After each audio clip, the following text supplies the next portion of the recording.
Happy Thursday morning to everyone. I don't know if for everybody the days are just bleeding all together. They are for me a little bit at home. We're going to put some new schedules and new structures in place in the Ayers family soon. I always look forward to these conversations because I feel like I can connect, and I also get good information and things to think about that kind of I find reviving. So I hope that everybody out there in the DU community who joins us is doing the same and finding the same. That's our goal at Community Plus Values. So we're excited about that. I should back up and also introduce myself. For those of you who don't know me, my name is Ayers, and I'm the Dean of the Colorado Women's College, which is just a huge honor. And I also love this work where I'm co-leading the Community Plus Values effort for a little bit here with the Chancellor, and that has been terrific. The team on this is fantastic. So we're working to find out how we create better connections with everybody to DU, a better sense of belonging, and explore who we are and what we stand for in the process. So it's been just the really, really meaningful work. So if you like to do meaningful work and connect in meaningful ways, you are in the right place.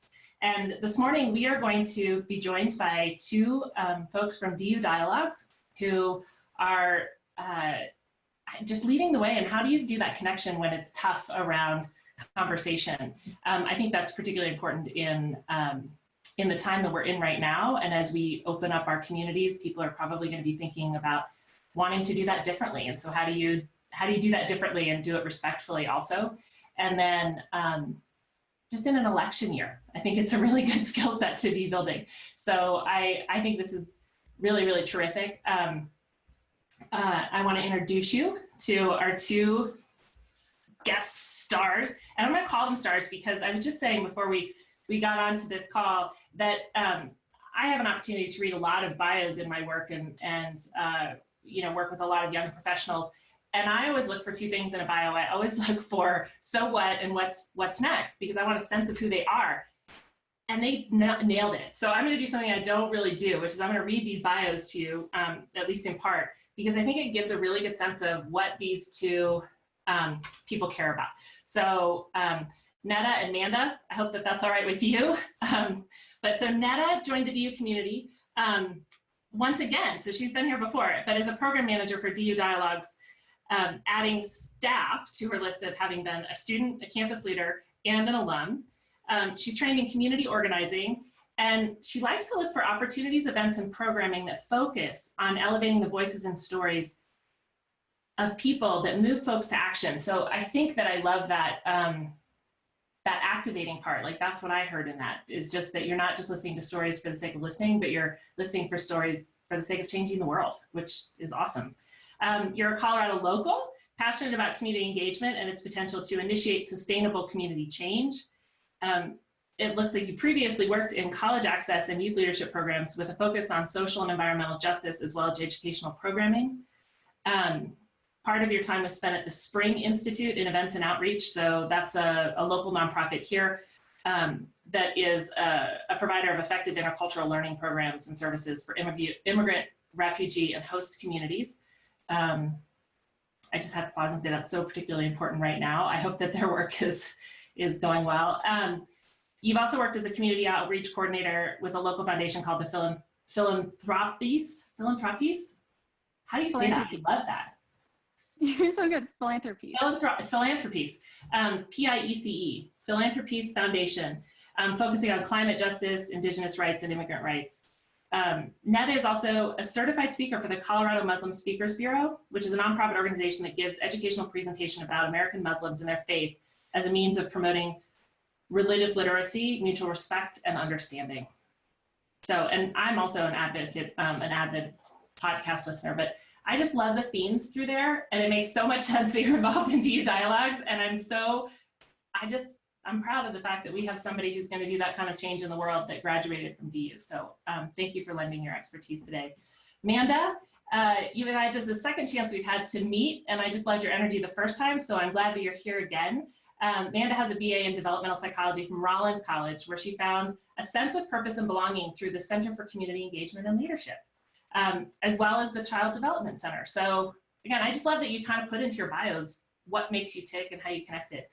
After graduating, Manda went on to engage in national and international youth center positions for 2 years in Baton Rouge schools as a City or AmeriCorps member, focusing on social emotional interventions and youth engagement. Thank you for that.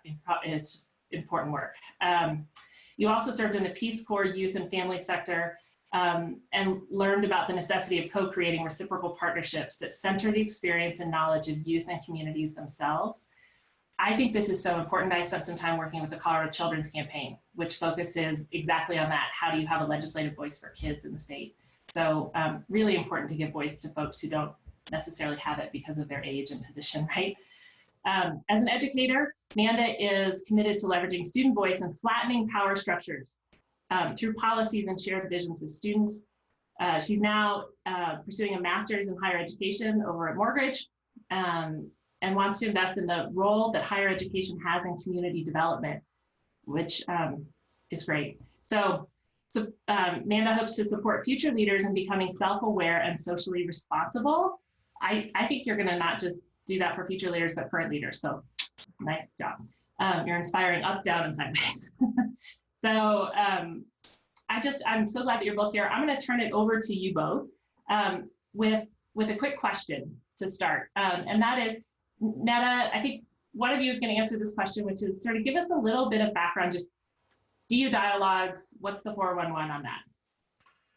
Okay, for people who are younger than me, 411 is the information line that we used to call when we had regular phones. Go ahead. I love that. Yeah, thank you so much. And thanks for all that you've said so far too, for the work that we're both going to do. We're really excited to be here today. But for the folks who might not know DU Dialogs or the work that we do, basically what we do is that, so we're out of it's going to change its name, but we're out of CLE, which is Campus Life and Inclusive Excellence. And essentially what our program does is that we do all different kinds of programmings, trainings, workshops, partnerships with students, grad and undergrad across campus. And the goal there, and the reason that DU Dialogs was first founded, was it's actually an initiative funded by the Chancellor's Office. And a few years back, the reason that that started was because the Chancellor was realizing and the university was realizing that when it came to talking and navigating across difference, there were some skills lacking there in our DU community, in the sense of how do we do that in a way that is respectful, in a way that is trying to understand where people are coming from, in a way that is community building rather than anything else. And so today we're really excited to actually dive into what is dialogue, knowing that it's used a lot in the media, it's used a lot in the news, and a lot of times it's used, as Thomas Walker says, a synonym for talking. So we're really excited to dispel some of that and then actually talk about how we can dialogue in a virtual world. But long story short, it all started from a need to navigate across difference across campus for our students. Thank you. And Amanda, just touch on, I kind of mentioned two things right to start that jumped out at me about why is this really relevant in this moment specifically. What do you think as we launch into this conversation with our viewers? What do you think? Yeah, absolutely. As you can tell by my bio, it's kind of written all in there, but I think purpose and belonging is what we are all always looking for. We're looking to be heard and seen. And in a time period where there's chaos and crisis and disconnect physically, there is a fear that people will lose that kind of connection we have with each other in trying to use this new virtual world that not everyone's comfortable with, or it's not everyone has access to. So to me, dialogue is a way to connect people, and we need to continue doing that regardless of outside world. And so now is the time. Now is the time. It feels more urgent than ever. And I know that in my work with Jeremy, with the Chancellor,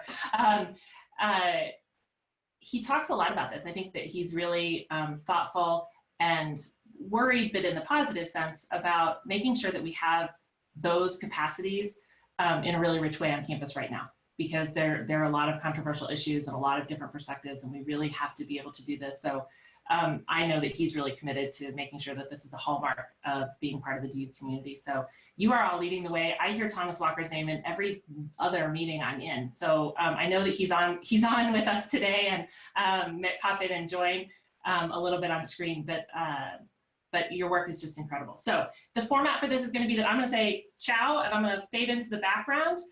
The two of you are going to provide a presentation Abby Richards, who is one of our grad fellows on Community Plus Values, is going to come on later and be able to represent the questions that our viewers put into the Q&A box or into the chat window. So I hope that this is as energizing for everybody else as it is for me. I'm excited, and I'm going to pop off and let you two get started. Thanks. Thank you so much. Sweet. So Amanda will be sharing our screen. So today we prepared a little bit of a presentation, and the main goal for this is to provide visuals alongside the verbal pieces. So for folks who might be visual learners, or maybe the connection might be tough. So I just want to provide a different way of engaging with us in addition to listening. So here we go. So today our initiative and the webinar today is really focused on dialoguing in a virtual world. Sweet. So hello and salam. I'm really excited to be here with you all today. I'm the program manager for DU Dialogues. We heard a little bit more about my background, and it's a lot of words to say that navigating across difference and just being in community is what I really value. And especially with Ramadan happening starting tomorrow, actually, we're really excited to be here. And the big piece of why I say salam is that actually means peace. So peace be upon you. And so as we move into both this conversation about how to dialogue virtually, but also into the holy month of Ramadan, just wanted to say peace be upon you all. Sweet. So this is just a initiative to cover, or not an initiative. I'm going to say lots of words. I was fasting the other day to make up for Ramadan in the past. So my mind is still coming back to me. But long story short, what we'll be focusing on in this session is these 4 things. So we'll talk about what is dialogue actually. I mentioned earlier that a lot of times it's used as a synonym for talking, which is not actually what it is. So we'll talk about what is dialogue. Then we'll go into what are dialogic skills and how can you use that in a virtual space, before wrapping up with some tips and tricks, where at that point, I'm really excited because we put a call out to some of our community members and they responded with some videos. So they're also going to help us in talking a little bit more today. So first and foremost, what is dialogue exactly? We're going to start with an overview.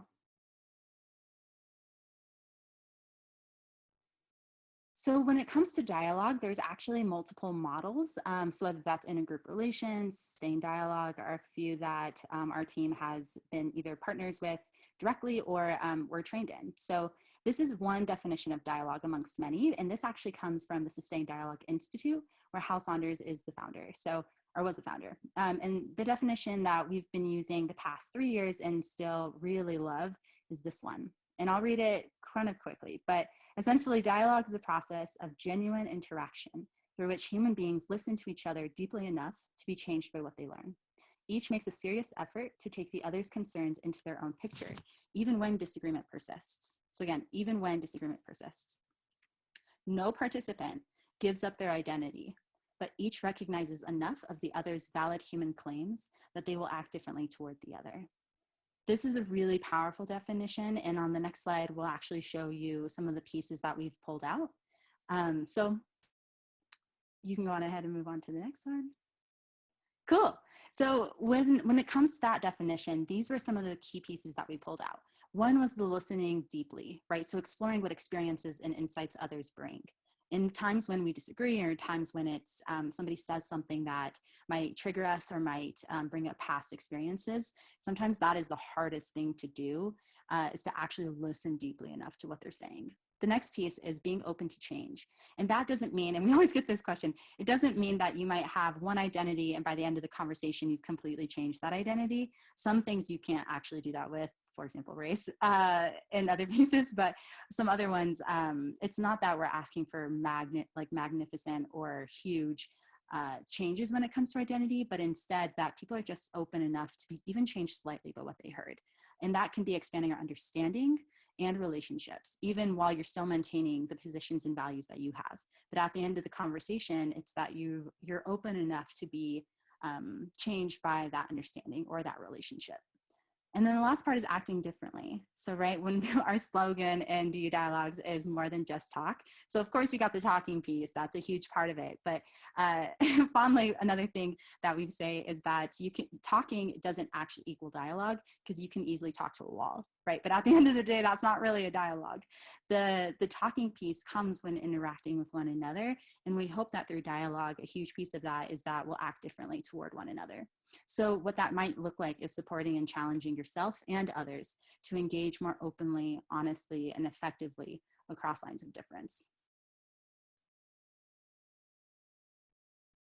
So this is a lot of text all at once. It's one of the graphics that the Sustained Dialogue Institute uses as far as the differences between discussion, debate, and dialogue. So you do not have to take all of this in right now. We'll figure out ways to send this out later, and we'll also post this on our website. But a few things that I want to highlight here is one, a lot of times when folks think about dialogue, they're actually considering that to be a discussion. And so you can see here the difference between a discussion and a dialogue in particular is that a discussion usually goes for the points, right? It's more conceptual or it's more conversational, where a dialogue is more collaborative. And a huge piece of that is that you're actually trying to build towards something and you're building toward a community understanding. And then you can see with the debate in the middle is that competitive piece. I always pause right here to mention that when we look at the middle column with debate, this does not include the debate as the art form. So when people think of like debate teams or things like that, that is different than this because it has its own set of rules and ways that you function and community norms. And so that debate as an art is exactly what it is. It's an art. In this conversation of debate, I think a lot of folks might relate to conversations you've had with friends, family, folks in your life where that debate is not an art. It is very messy. It can be very painful. And at some points it can feel really heavy in not a good way. And so when we look at these three, it really kind of breaks it down. But the three that I want to highlight are when it comes to silence, so that's the way bottom row, it's the avoiding silence is more of the discussion, whereas debate sees that actually to gain advantage. Whereas in dialogue, it's honoring that silence, realizing that sitting in that silence can be one of the most powerful things, especially as people share pieces of their backgrounds and pieces of their experiences.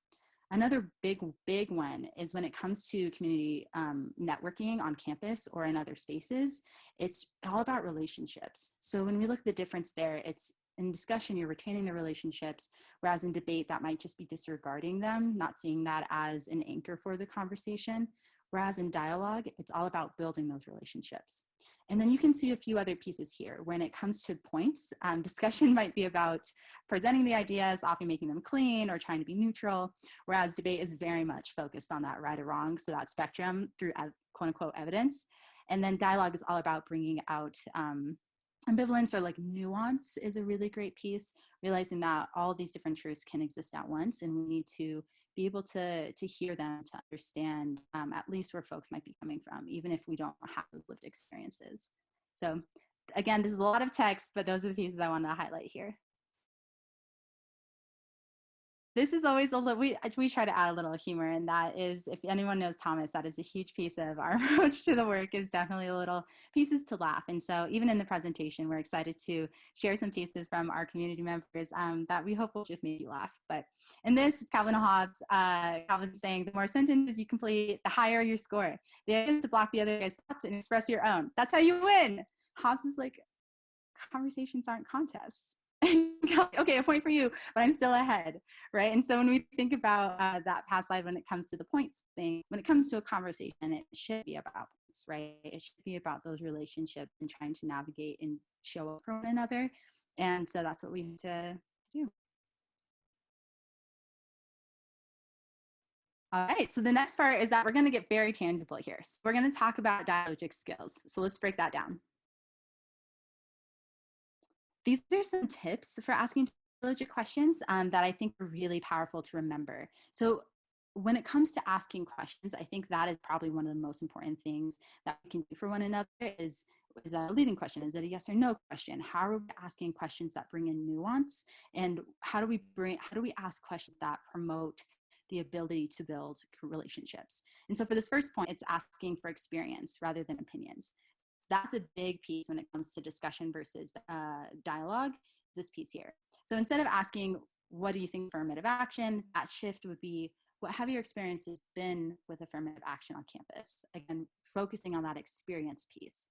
The next one, as it says here, is to personal reflection versus philosophy, right? So we're not trying to go to the headspace of the discussion. We're not trying to see who can bring up the most facts or the most fears or knows the most of the topic, but instead it's that personal relation to that work. So instead of saying, what could we do if we banded together as one human race, which I've heard so many times, and I have now started to roll my eyes, not in judgment, but just like in a, oh my gosh, here we are.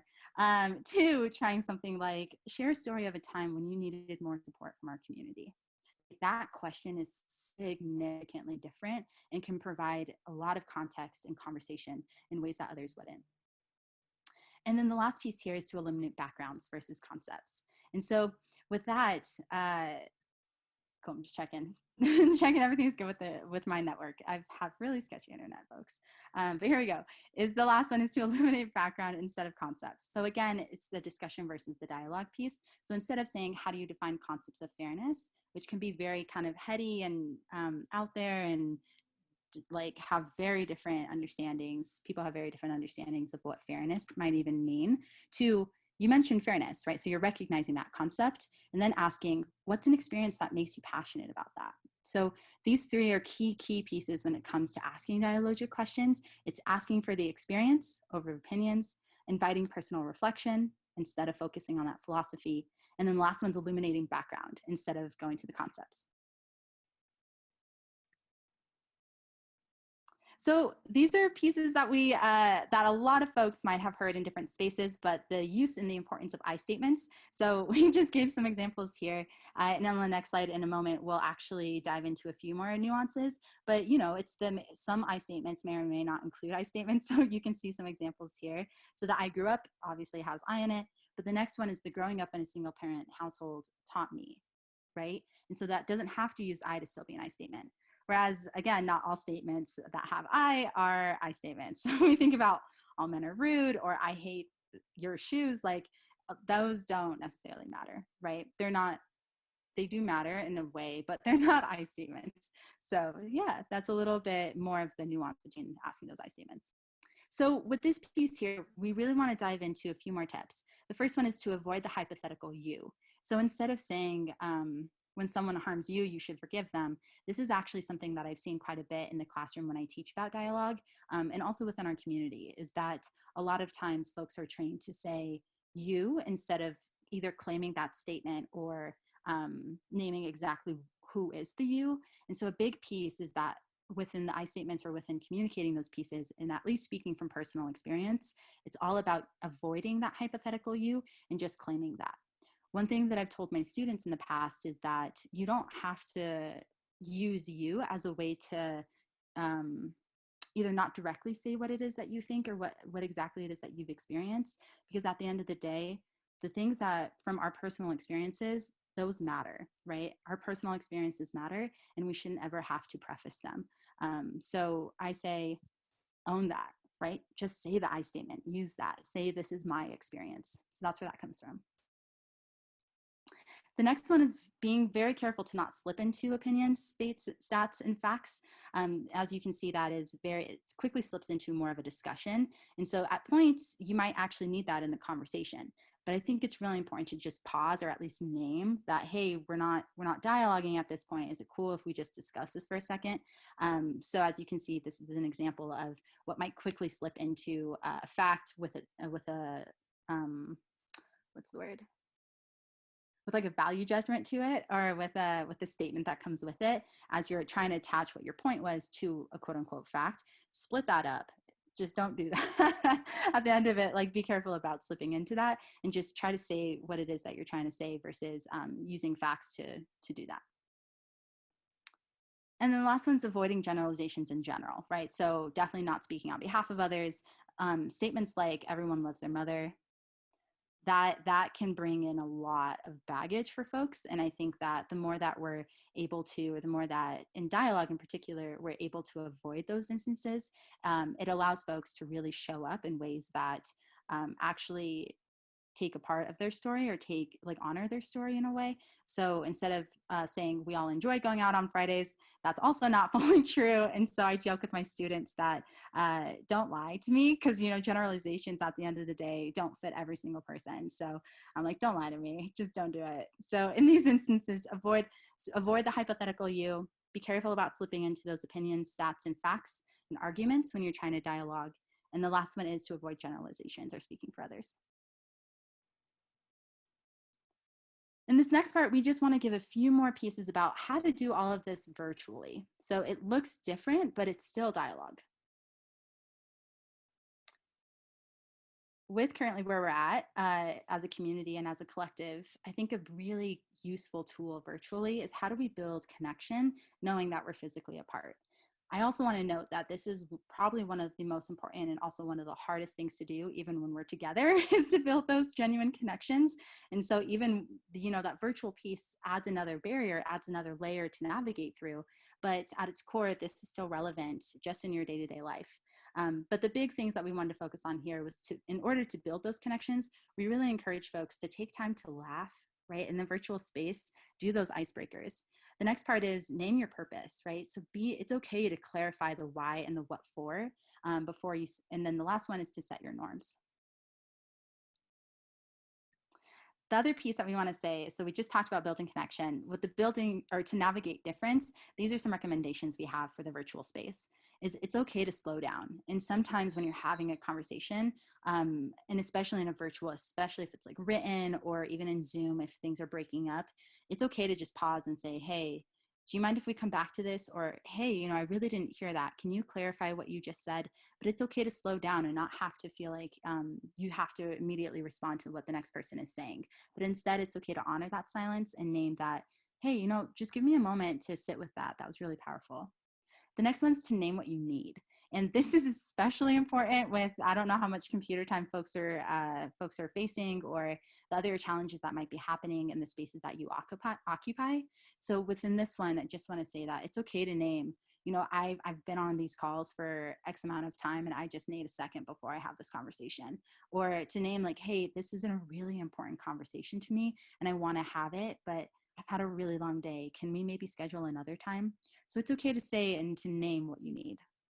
Another piece that we say with the navigating across difference is clarifying where the conversation is. So if you felt like the conversation slipped somewhere really quick and you're like, whoa, I don't know how we got here so fast, and you're feeling the tension and you're like, wait, don't avoid tension. That's the big thing I say, is don't try to just run away from it, but try to name and see like, how did we get here?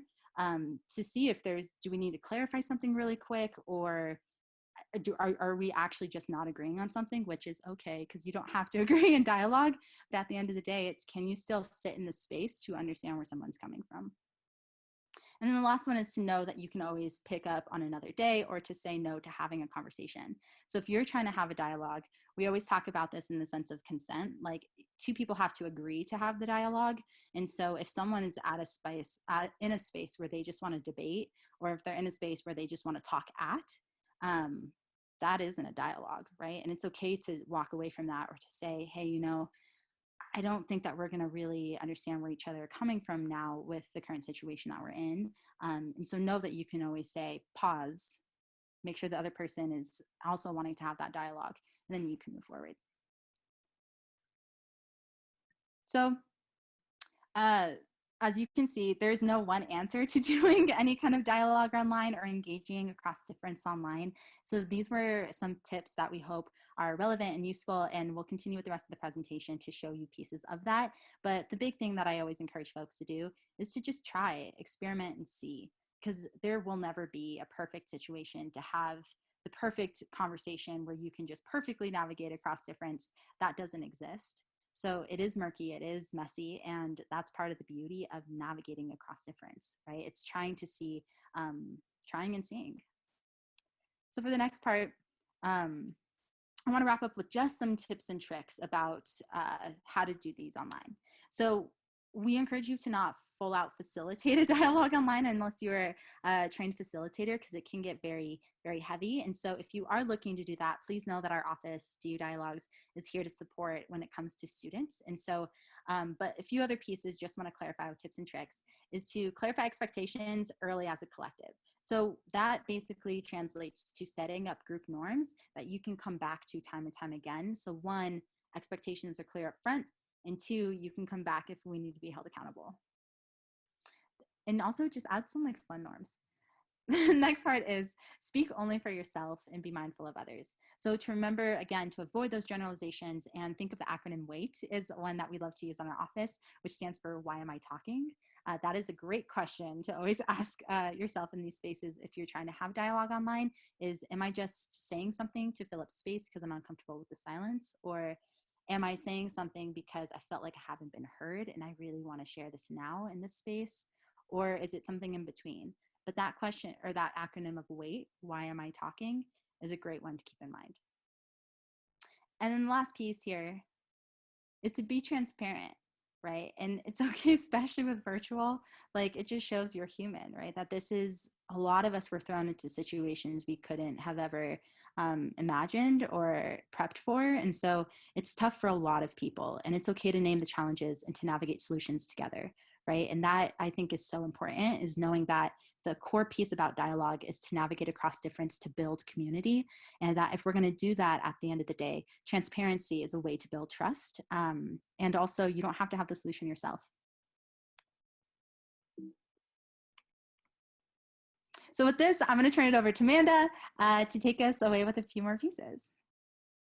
Hi, everyone. Again, Amanda Werdebort, and pronouns she, her, hers, one of the two graduate coordinators for DU Dialogues, among other roles on campus. And I just wanted to share a little bit of how I'm trying to use Dialogic Skills currently. Is really about checking in on people during a session as a way to get a pulse for what's going on with participants or students and how are they relating to the content and discussion, to know that people are connecting to what's being said and what's happening around them. So with that being said, we actually reached out to our own community of dialoguers and facilitators, and we asked them to make some short videos using some of the different dialogic skills that Netta just went over. And they came back with some very, very creative examples, some of which we're going to have right now, and then some are also going to be on our website in the next few days, so look out for those. But these are all directly from the community in the last 3 days.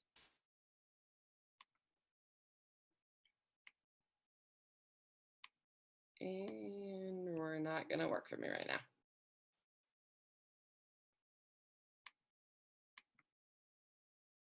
Let me try the second one, see if we get any better. Okay, I'm going to put the screen down for 1 second, everybody. Okay, here we go.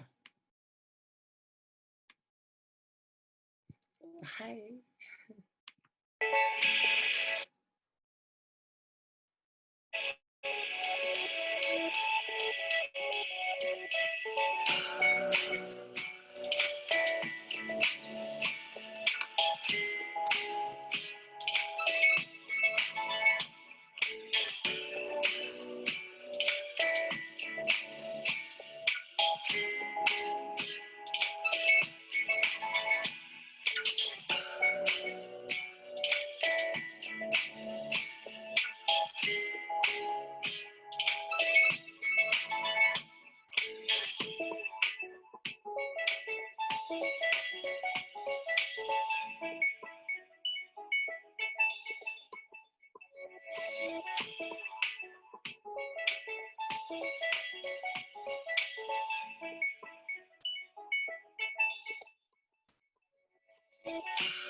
So that was created by one of our community members on really like what are dialogic questions, how to ask them, how to reframe that.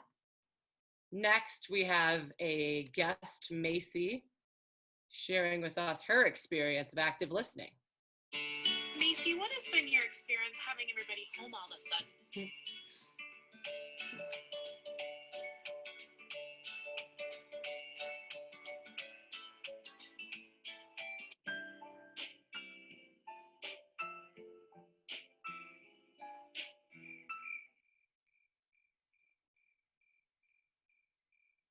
Macy, you mentioned the importance of self-care. Could you share some examples of how you practice that in your life? Sleeping.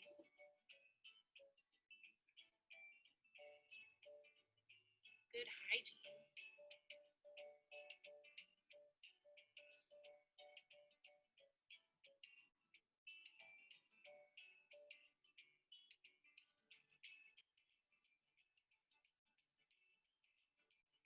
Time for play. Thank you for sharing those experiences.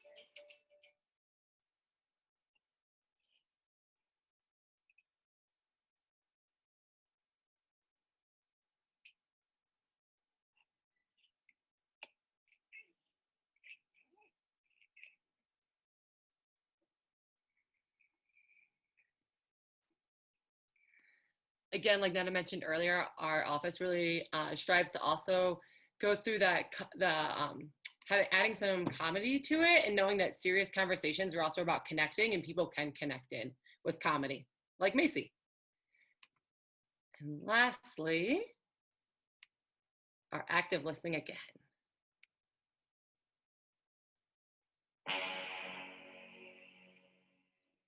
All right, so today we're going to be dialoguing, and the question that we're going to talk about is, share a story of a time when you needed more support from the DU community. All right, so I would say an experience where I needed more support from the community. Well, specifically with my first quarter of my first year, so last year, I felt like I had a very hard time adjusting to my new environment, and I couldn't relate to a lot of the peers in my living learning community. And also, okay, but like, don't you think you weren't being open enough and you weren't respecting the living learning community, and you could have done more to feel like you were welcomed? Because for me, I feel like I had an amazing time with my community at DU my first year. All right, so today we're going to be dialoguing, and the question that we're going to talk about is, share a story of a time when you needed more support from the DU community. All right, so an experience where I felt like I needed more support from the DU community was my first year, during my first quarter. So I was a brand new freshman on DU's campus, and I felt like I couldn't really relate to many of the people in my living learning community within my hall, and that was very difficult at first, especially because my roommate, like, we just did not get along, and I just didn't feel like there was a lot of support in trying to support community within that specific LLC. And also, I am a part of LGU, and I feel like I couldn't get across campus to see them all the way in halls, and I was in JMAC, so that was kind of difficult for me those first few weeks. Thank you for sharing. I see that you had a difficult experience during your first quarter of the community. So yeah, thank you for sharing. I just wanted to ask if you could talk a little bit more about like your WenJNU community and what that meant to you. So again, everyone really took this to kind of be their own thing. And what experiences meant a lot to them, and using kind of different forms of comedy along the way, and just touching on Netta's skills that she mentioned. So lastly, a little bit more comedy, we can't get rid of it. Another Calvin Hobbes. When a person pauses in mid-sentence to choose a word, that's the best time to jump in and change the subject. It's like an interception in football. You grab the other guy's idea and you run the opposite way with it. And although this is funny, I can definitely think of some of my own life situations where this is exactly what someone else has done to me, and I'm sure I've also done it to other people. So we mentioned at the beginning as well, this connection that I'm sure a lot of people are struggling to hear more and more, and I am, as COVID continues. But what does dialogue have to do with this? And there's a really powerful article that came from Insider Higher Ed that stood out to me about a faculty member really talking about what's important during this time as we've moved to online teaching and online work. So I want to share a quote and a little bit of what it means to me. I want this moment to be an opportunity for my students to pause and think about how they might be better and healthier selves, citizens, and leaders in the face of uncertainty, crisis, fear, and change. I want them to think about how and where they can be of the most service and how they can channel their energy to affect change. And a lot of what I want to just share is just that, yes, your content of whatever your program is very important. And so is how we show up for people. And often that is what people remember, is how we show up. And dialogue tools you've heard today can be part of that process, such as listening, asking questions, and being vulnerable with each other. Instead of focusing on how to create the most technologically fabulous experience, as some of us might be trying to do, like myself, this is an opportunity for us to model for students and each other what and how to prioritize. And I just want to leave you with a few profound questions that came from this article. What might we want to model to students right now? What do we really think our students want and need right now? And what do we as educators most need and want right now? And I would say the answers to most of these questions is to feel connected, to be in community in new, different ways, and to be seen and heard. We can work towards a lot of those needs through direct, compassionate communication, like dialogue. Just a little bit about our office again. We have a series, dialogue series coming up. It's gonna be weeks 5, 6, 7, and 8, so a 4-part series. It was at first intended for facilitators, but really anyone who's engaged in dialogue and with our community is welcome to sign up.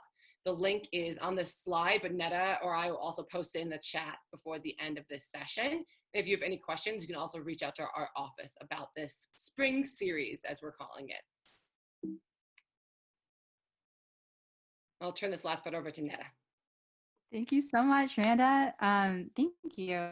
It's really powerful, and we're very much looking forward to talking more about the Q&A, but just want to wrap up with these last pieces of where you can find us. So really quick, as it says here, please do send more questions in the chat. I know that Anne also prompted folks to post any questions in the chat, so go on ahead and do that now. A few last pieces I want to wrap up with is that you can find us on Instagram and Facebook are the 2 sites that we use the most in our office, and that's our email, that's our general email, so you can always email that if you want to collaborate, or if you want to, if you just have general questions or want to follow up with anything from today. Amanda, if you don't mind actually going back to that past slide, and clicking on that link tree. So if folks aren't familiar with Linktree, I just want to wrap up with this, which is it's an incredible, incredible tool, but we've created this Linktree, so you just have to remember this, and we can post that in the chat if you need to copy it. And if you're able to click on it, Amanda, I just want to show you what it takes us to. So if folks aren't familiar with Linktree, essentially what it is, it's a platform where we can put in a lot of different links that you can find them all at once. So for today, we were realizing, oh, we want to link out this, and we want to link out that, and we want to link out this. And so instead of doing all of that at different points, we were like, let's just use that all in at this space. So yeah.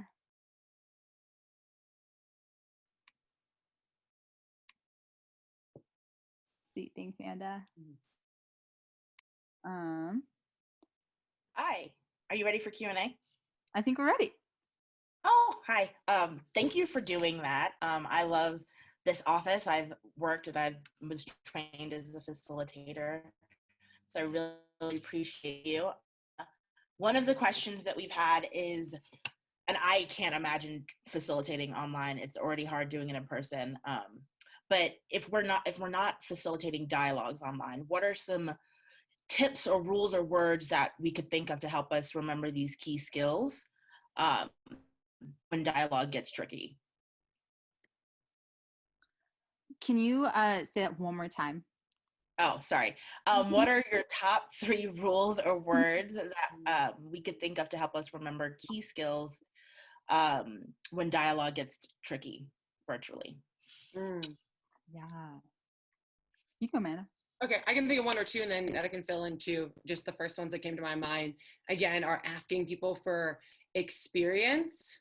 I think that some of the things I notice the most for facilitating retreats and facilitating other dialogues and facilitating sessions that are not necessarily only dialogic is that people skip back into this idea of being in the head and ideas and concepts. And we tend to remove ourselves, which is what we do when we explain it away. So really asking people to center it back in their own experience, because it gets back from generalizations or that statement that may have pushed into this discomfort the person asked about. And I would also say within that is the idea of slowing down. I think we're trying to fit a lot of content in online, and it's different paced, and people are experiencing it differently, and there's chat boxes going on, and there's people speaking. So slow down and decide as a group like what you're focusing on is really helpful. It also gets people to sit in that discomfort and not kind of push into it and make it worse, but also, like Netta said, not run away from it either. Netta, I don't know if you have another one as well. Yeah. I think a big piece, you've said the big ones that I was going to say, but I think another one that I might add is I think the community norms is actually really, really important one. So creating those guidelines and those norms up front. And I think that that should be a process that you as facilitators, you as folks maybe leading that conversation can actually come to that space with some preset ones. And on our website, we'll actually, after today, we'll have like a whole section about resources for the C+V conversation. So we can give you some recommendations that we have in a virtual space. But the big thing I want to say is that I think that it's helpful to come with some to the table, but to also make sure that you're collectively as a unit, or as a collective, as a class, as a community, adding to them for one another to make sure that folks can see themselves in those norms. Because when the conversations get tough, I think it's really important to have that foundation of how did we decide as a collective of how we're going to talk to each other. That's the big thing I would remember too. Yeah. And can you stop sharing the screen really quick? Thank you. Sorry. Question, and this is something that I'm really bad at doing. But what are some tips for faculty to actively encourage dialogue in their classroom around sensitive topics? I know it's definitely harder to have contentious topics in a virtual classroom. So what are some tips for faculty? Yeah, the ones that I would say is that, and to also clarify on something that I had said earlier, when I said I discourage like the facilitation of a formal dialogue, I would say that's like when folks like sit around a circle and have the dialogue. But to be very clear, I think that all faculty should lean into tough conversations. And so it's not a don't do it, it's a don't say that it's a formal sit down dialogue without support. But when it comes to the tough conversations for faculty, I think the biggest thing is the recommendation I would have is to, one, as a faculty member, see if that conversation is one that as a collective and as a community you can have in that conversation, in that class. Because I think it's, what are the students saying that they're needing? And students are really clear. They'll tell you what they think and where they're at. And so listen is the biggest thing I would say, is listen. The other big reminder that I would say is that please do pay attention to power dynamics. And those can be, of course, between the professor and the students, but that also exists across oppression in general. So you can name race, you can name gender, you can name religion, you can name a lot of other ones. So please do pay attention to them, knowing that you don't have to be the most well-versed in all of them. That's not the point. But with dialogue, it isn't a who can say the most facts about this or who can bring up the most authors who've written about this, but it's instead really engaging those personal experiences. So keep to that, is the personal experiences. I would just add one point too, that to Netta's point about maybe how to be proactive in that, even if it's week 5 and you're thinking about right now or whatever it is the set expectations with how like people are going to engage with each other. And in those expectations, really be thinking about how are you challenging what Netta said, which is some of the power dynamics that go on. So if people are, for example, more willing to type in the chat, but they won't say it out loud, there could become a change in power dynamics there. And just setting the expectation early on how to engage or addressing it and being willing to be transparent about how this is a messy process and that you really care for how people are engaging in this space. And so to pause and reset those expectations that may be like challenged by choice, or asking individuals for their own thoughts on something and not asking them to generalize for some group that they're part of, and making sure other people aren't doing that as well. No one's speaking for a group. Yeah. And then I guess like a personal question for both of you.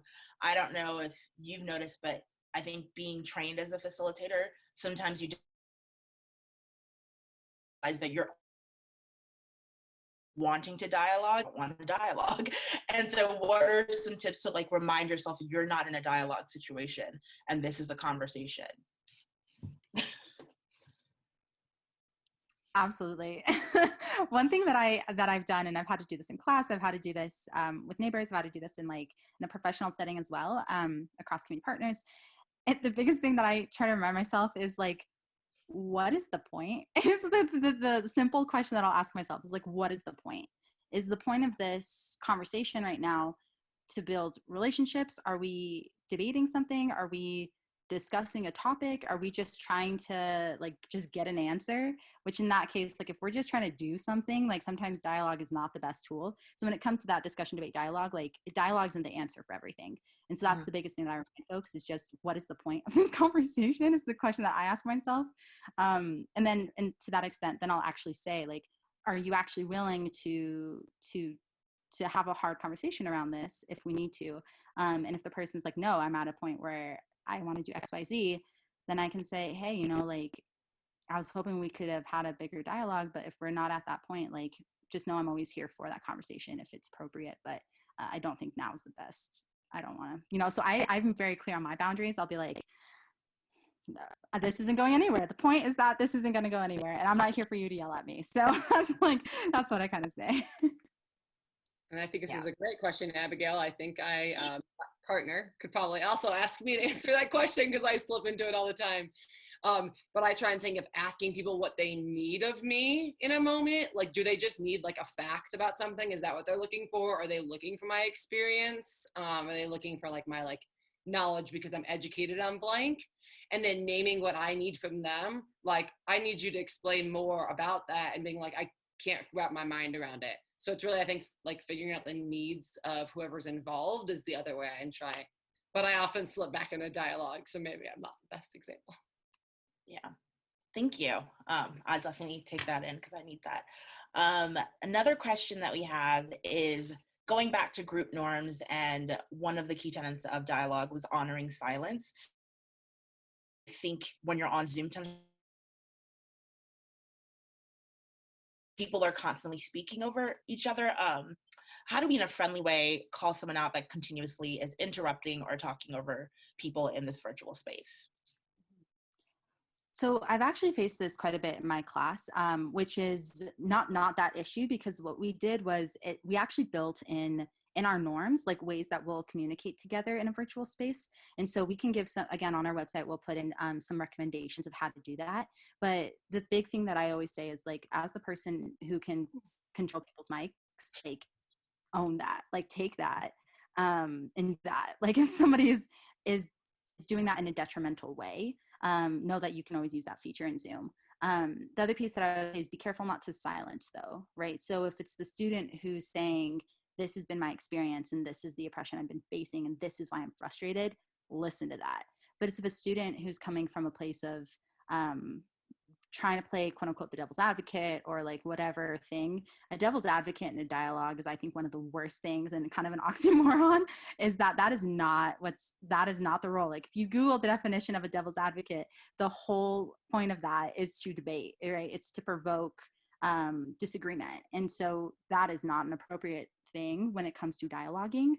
So being able to just name that. But a few other things that I would say explicitly as far as tools go is being clear of like, is it the everyone raises the hand function when they want to say something? And how are you using your chat is another question. So in my class, we use our chat if we don't want to interrupt people, but if folks want to show some love or folks want to respond to something somebody said, they can do that. We've also set up the norm where folks at any point can do the reactions where it's the applause or the thumbs up. just to show some support that they don't have to interrupt the person. But we're very clear that when it comes to a virtual dialogue, that you aren't going to jump in and cut someone off when it comes to the virtual space. Instead, let them finish that time, and that it is okay for the facilitator, the person controlling that conversation, to jump in and say, hey, and redirect. So as the person, so for faculty, for example, like, please know that you can say, you can jump in. You don't have to, if a student is going on a tangent that's just way too far away and it's not personal experience and it's something else and they're trying to get all heady, that is your role. Like, literally, that is your role, is to facilitate that and to intervene. So yeah, so I would just say summary of that is to get very clear on how do you use the online space and the online tools as a collective before you have the conversation. But if you're in it immediately, then I would just pause and say, hey, y'all, like, we need to be very clear of how we're going to do this moving forward. Because again, with dialogue, there's a lot of weight when it comes to people's personal experience, and we don't want to further harm anyone in the process. Yeah, I just add a really little piece to it that I kind of named in there, but is like being transparent then as the facilitator, educator, faculty member, whatever your role is, on like what you're doing then. So like if you are interrupting, like, I'm interrupting because we agreed on blank, or we've agreed that you use the hand raising. So if you mind, can you hold off? I'm gonna look for the people who raise their hands. Because without that consistency and naming the norms, people are gonna feel that bias, or, oh, you cut that person off and not me. So I think it's really naming what you're doing and allowing yourself to be a little more vulnerable in that, so that students can then say, well, that's not how I felt that happened. So it's really opening those lines of communication, which is dialogue. Yeah, something I learned from the training and Thomas, is actually harder to be a participant. And I love that wait, why am I talking? So I do that all the time. And sometimes I'm like, oh no, you're supposed to talk. But yeah, I'm definitely being a participant than a facilitator. And so our last question is for both of you, another personal question. What's the hardest dialogue you've been involved in? And what are some common topics for dialogue?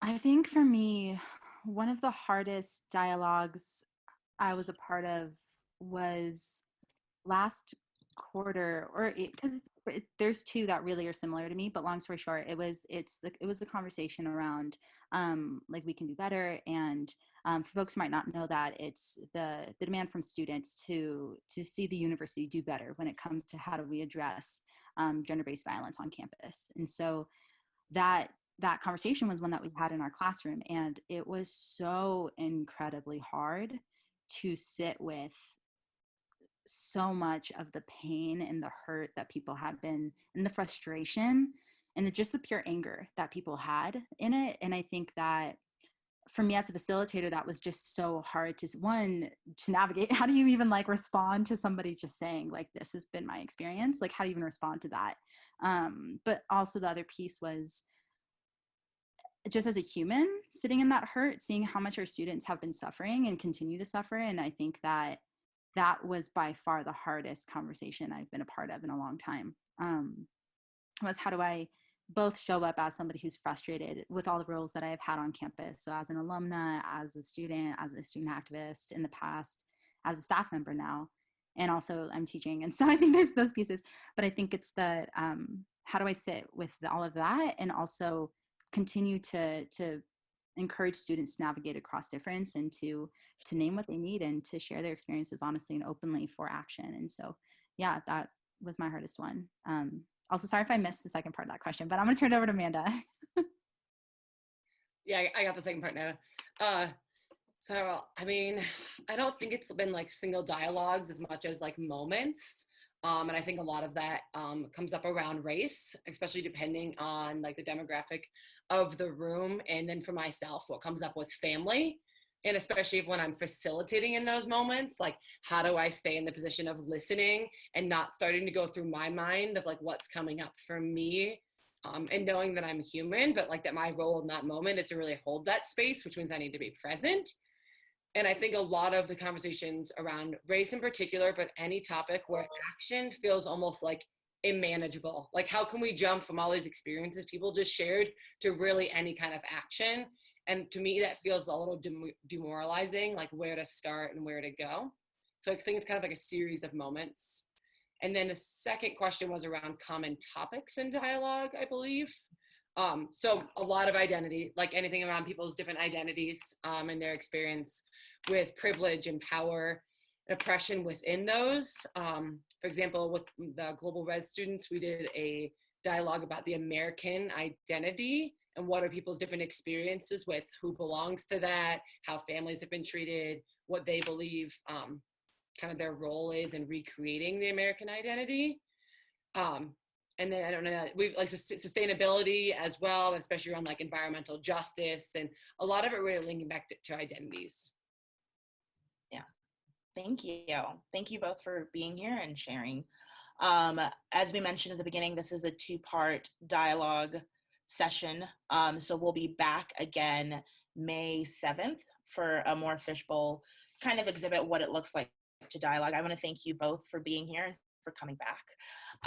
We'll be back next week for another topic and another webinar. Please follow us on Facebook and Instagram. Thank you all.